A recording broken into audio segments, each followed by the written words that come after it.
Inilah kasus tumbal 3 kepala manusia di Nias, kasus paling mengerikan yang menggemparkan Indonesia di tahun 2012. Tak hanya mengerikan, kasus ini juga sangat rumit dan aneh, berawal dari COD tokek raksasa senilai 500 juta, yang berujung pada penghilangan nyawa brutal demi ritual mistis. Kasus ini berakhir dengan plot twist mengejutkan, di mana salah satu terdakwa dibebaskan dari penjara.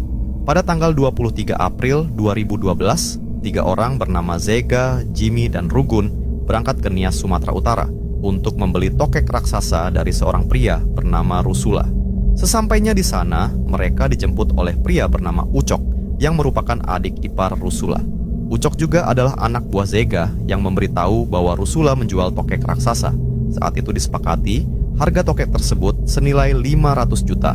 Rusula kemudian mengajak Zega, Jimmy, dan Rugun ke perkebunan sepi yang katanya tempat tokek tersebut dipelihara. Namun di perjalanan mereka dicegat 4 orang yang ternyata teman Rusula. Dan dengan brutalnya, tanpa basa-basi, mereka menghilangkan nyawa Zega, Jimmy, dan Rugun.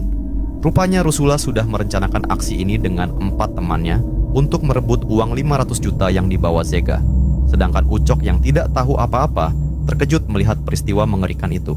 Namun saat diperiksa, uang yang dibawa Zega ternyata hanya 7 juta rupiah. Uang itu kemudian dibagi rata, termasuk untuk Ucok.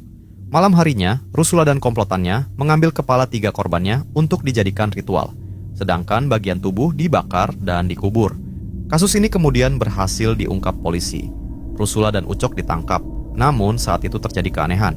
Ucok dipaksa oknum penyidik untuk mengaku sebagai pelaku utama, padahal dia tidak tahu apa-apa. Selain itu, Ucok juga diminta berbohong soal usianya, dari yang sebenarnya 16 tahun menjadi 19 tahun. Hakim pun menjatuhkan hukuman mati untuk Rusula dan Ucok.